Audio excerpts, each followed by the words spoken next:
Yo, what it do, YouTube? It's your boy DR Brown back with another video, and today, man, we are looking at this anime, man. We looking at the strongest characters versus Sukuna, seeing how long it takes the strongest anime characters to take down Sukuna. Alright, so the last anime reaction I did, y'all showed some love to, so we back with another anime reaction, so we getting straight to it, man. Sukuna is a strong villain, right? So we got to figure out how long this is going to take, man. We're going to see. We're going to see who they got for us.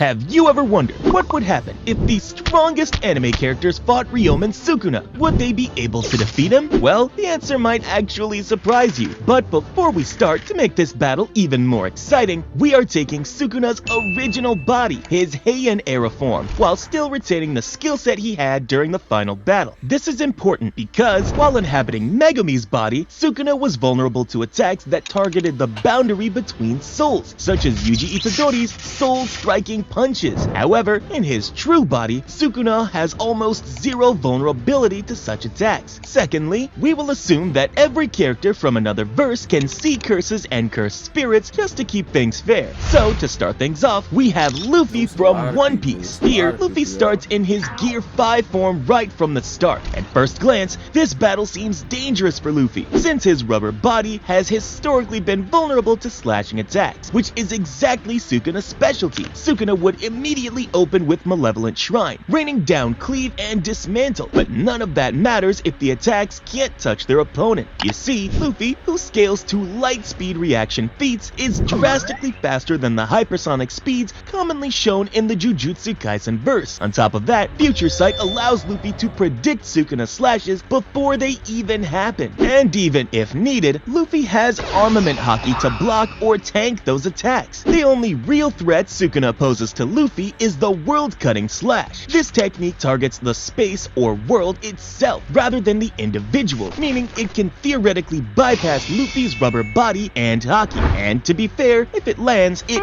can kill Luffy. But the real question is, can it hit him? Well, I don't think so. Luffy's Future Sight would immediately sense the attack, and his overwhelming speed would allow him to dodge it with ease. And once Luffy goes on the offensive, even one landed Bajrang gun, an attack that destroys the opponent from the inside out, would instantly flatten Sukuna. Sukuna has no direct physical defense capable of stopping an attack of that magnitude. Even with reverse curse technique, taking a direct hit from an island-sized fist infused with armament haki would result in instant defeat, meaning Luffy wins this one.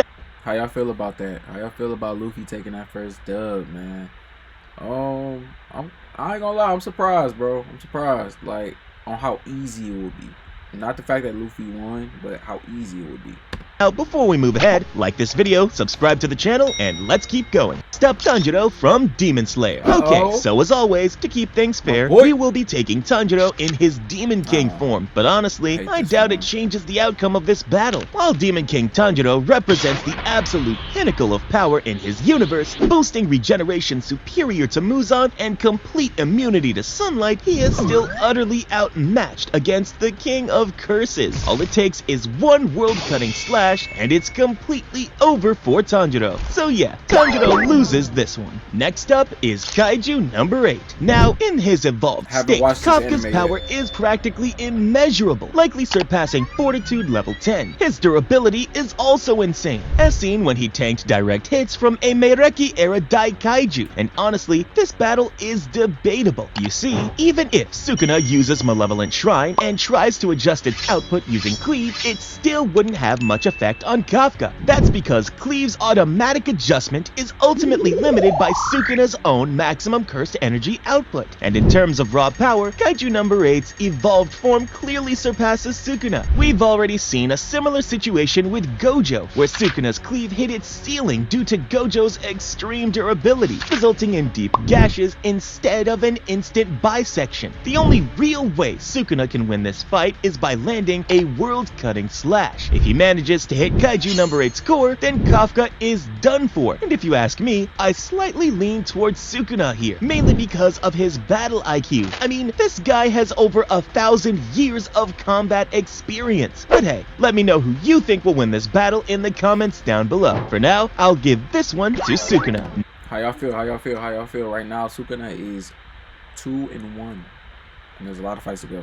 Next up is Naruto Uzumaki. Let's Naruto. take him Naruto, at his bro. absolute peak care. Baryon mode. Now, no matter what Sukuna throws at him, he simply can't do anything to Naruto. We're talking about a planet-level threat here. On top of that, Naruto's faster-than-light speed is something even Sukuna wouldn't be able to perceive, meaning he wouldn't even get the chance to use his world-cutting slash. Additionally, Baryon mode's lifespan-draining ability upon physical contact is extremely lethal, but honestly, it's probably not even necessary in this fight. You see, a single strike from Naruto carries power capable of damaging beings with planetary level durability. Sukuna, whose best durability feat is tanking a city level Hollow Purple, is not surviving what Naruto is about to unleash. So for this one, Naruto wins with ease. Now we have Shinra Banshoman from Fire Force. Alright, there's really no need to drag this one out. We're literally talking about a god level character here. Someone who created the entire Earth from scratch and possesses high-level reality warping. Shinra would straight up turn Sukuna into a donut and probably eat it right after, meaning Shinra wins this one. Now we have Eren Yeager from Attack on Titan. Okay, so there are two ways to look at this. First, if we take the normal version of Eren as a Titan, Sukuna would obliterate him with ease. Second, even if we take Eren in his founding Titan form, along with all the colossal Titans, it still wouldn't make much of a difference. Sukuna only needs to defeat Eren himself, and truth be told, Eren in his founding Titan form is a very easy target for Sukuna. So yeah, there's no chance Eren is winning this one. Next up is Okarun from Dandadan. Well, the only real advantage Okarun has here is his speed, and even if Okarun manages to land a few attacks, Sukuna can simply heal them using reverse curse technique. But once Sukuna unleashes his domain expansion, it's game over for Okarun. The domain sure hit effect targets the opponent instantly and inescapably, no matter how fast they try to run, meaning Okarun loses this one. Now we have Natsu from Fairy Tail. Okay, so this is honestly the worst possible matchup for Sukuna. Why? Because Sukuna's most destructive area of effect attack, the Fire Arrow Fuga, is completely useless here. Natsu literally eats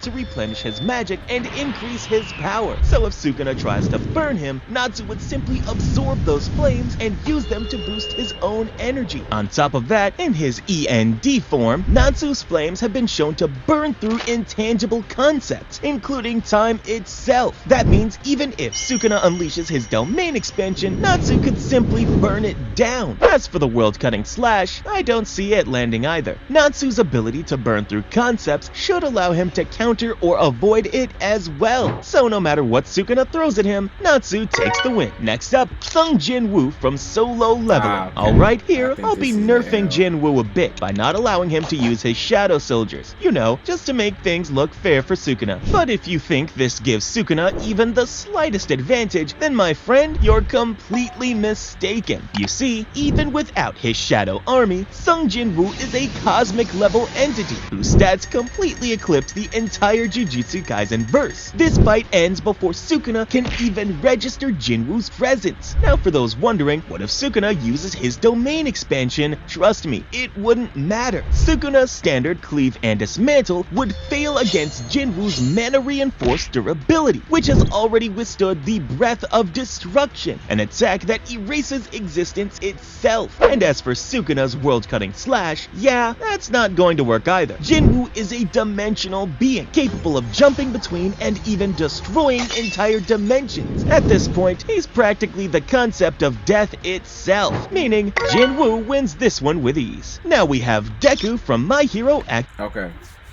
Right now, he is currently 4 for 5. He's 4 for 5 right now. He's doing alright, man, but we gonna see. Because so far, the only character I really like that lost to him is Tanjiro. I don't know the other two, but I know Eren. And Eren was like, yeah, bro. And that Titan, like Founder's Titan, he is like super easy to kill. Like, if you haven't watched the anime, go watch the anime. You'll understand why I say that. Deku, I got Deku.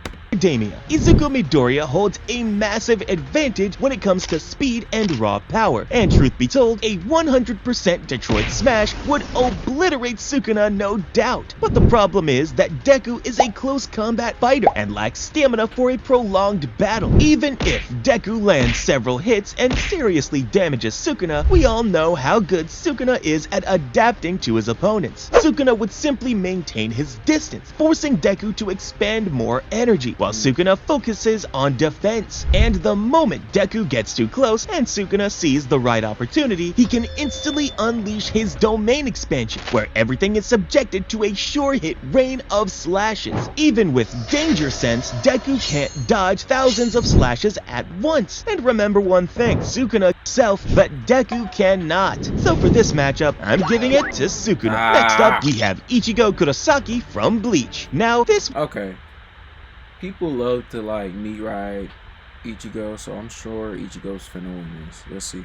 Wouldn't even count as a duel. End of series Ichigo scales to universal levels of power, having defeated Yhwach, a being capable of merging 3 separate dimensions. Before Sukuna can even process Ichigo's presence, the fight is already over. Sukuna's Malevolent Shrine and World-Cutting Slash are dangerous, but they still rely on the user's ability to perceive and target the opponent. On the other hand, Ichigo's Reiatsu alone is enough to crush Sukuna's body and soul. And even if Sukuna somehow survives that pressure, Ichigo's Getsuga Tensho carries enough power to decapitate Sukuna in a single strike. So yeah, Ichigo wins this one. Next we have Adult Gon from Hunter x Hunter. In this form, Gon possesses power comparable to the Ant King Meruem, boasting speed that allowed him to completely vanish from Neferpito's sight, and physical strength capable of crushing a royal guard. However, Gon's fighting style relies heavily on tanking attacks with his massive aura, which is a fatal mistake against Sukuna. Sukuna's primary technique, Cleave, is a hard counter to Gon's durability, as it can adjust its output to slice through the target regardless of their hardness or aura density. While Gon might land a devastating Janjanken that could heavily damage Sukuna, Sukuna still possesses advanced reverse curse technique, allowing him to heal almost instantly. But the deciding factor here is Sukuna's Malevolent Shrine. Once Sukuna expands his domain, Gon is immediately subjected to thousands of sure-hit slashes, meaning Gon loses this one.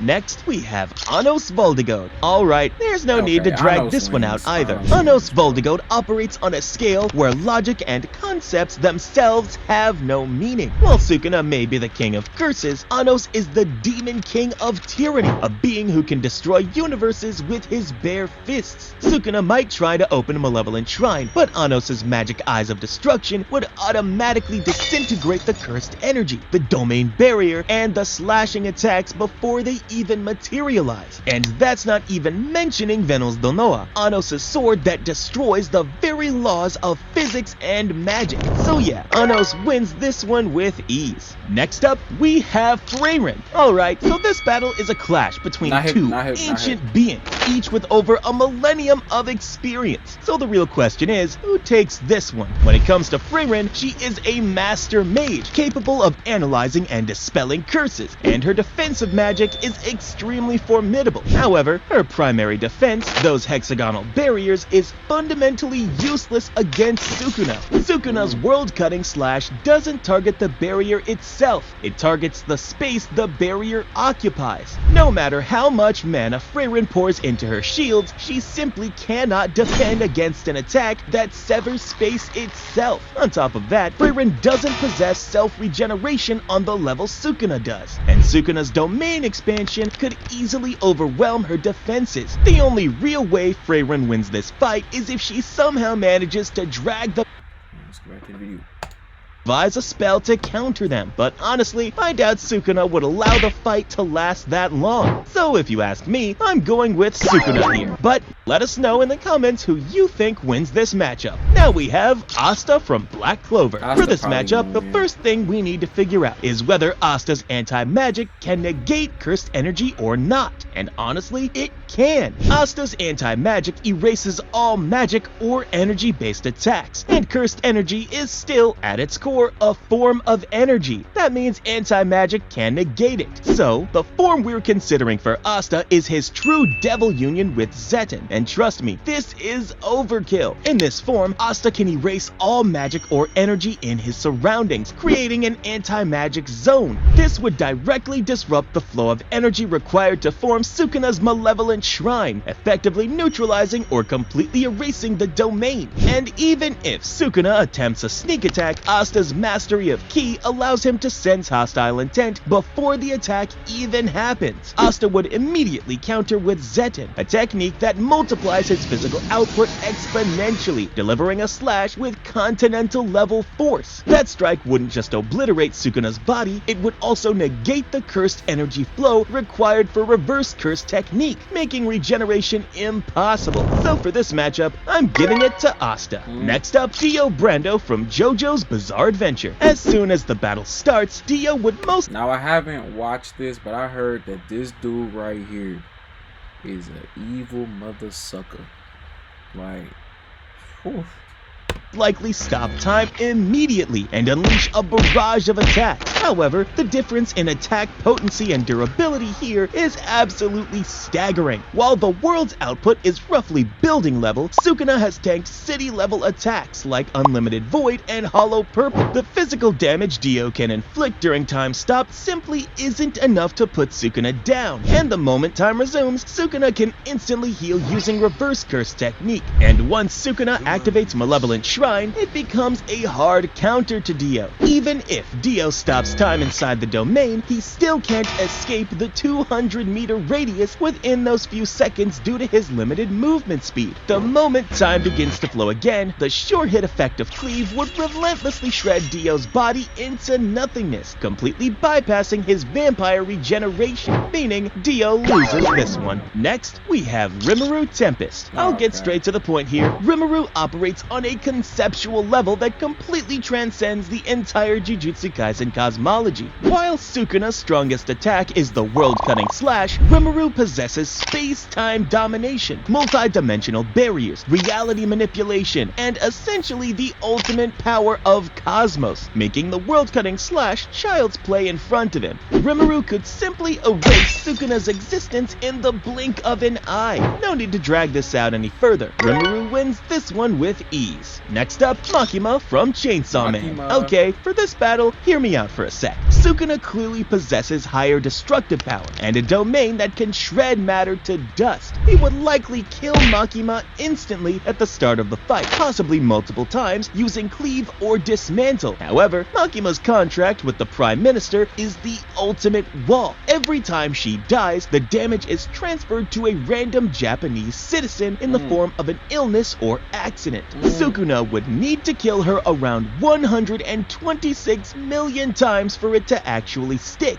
a feat that would drain his cursed energy long before he succeeds. Even Sukuna's world-cutting slash, which can slice through space itself, does not sever the causal link of Makima's contract. On the other hand, Makima has win conditions that Sukuna simply cannot counter. She can summon the Hell Devil to banish Sukuna to Hell instantly, a dimension from which he has no way to return. Additionally, her invisible force attack, Bang, bypasses conventional durability entirely. Unlike opponents whose regeneration Sukuna can eventually overwhelm, Makima's revival is a reality-altering event. In the long run, Sukuna would succumb to exhaustion or battlefield removal. So with all that said, surprisingly, Makima wins this one. Next up, we have Goku from Dragon Ball. Okay. I was just gonna say, are we gonna see Goku? If Anos and the other one, yeah, we know what's up with Goku, gang. Okay, do I even need to explain this one? Goku operates on a multiversal scale, having shaken the infinite world of Void just by powering up. Sukuna's only real win condition, the world-cutting slash, is rendered completely useless against Ultra Instinct. This form separates consciousness from the body, allowing Goku to dodge danger instinctively, regardless of speed, direction, or even visibility. And even if Sukuna were to activate Malevolent Shrine, shrine, Goku could simply destroy the domain just by powering up. Need I go any further? Goku wins this one with ease. Lastly, we have Saitama from One Punch Man. Alright, I'll just say one thing about this guy. One sneeze from him is enough to obliterate Sukuna, and you already know exactly why I'm saying that. So yeah, no need to go any further. Saitama wins this one with a sneeze. Click on... So let's go back for a second.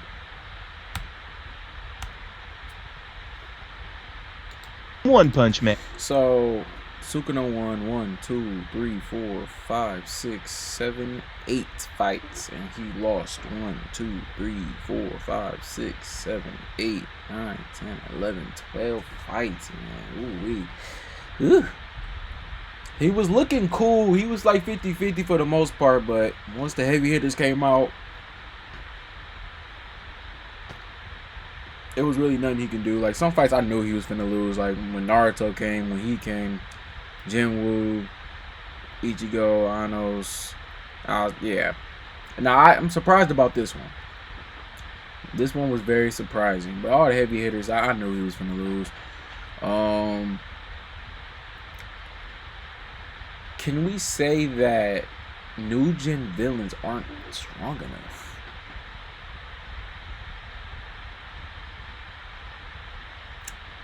Dude, developers got to make their villains stronger, man. Because the old gens, man, they messing them up, man. And then you got guys like Jinwoo who's just broken. So, but anyways, this is a great video, man. This is a great video. I actually like seeing this, just seeing certain matchups. I was very surprised by this one right here, but I did not know her contract was like that. I did watch Chainsaw Man, the 2 seasons that's out.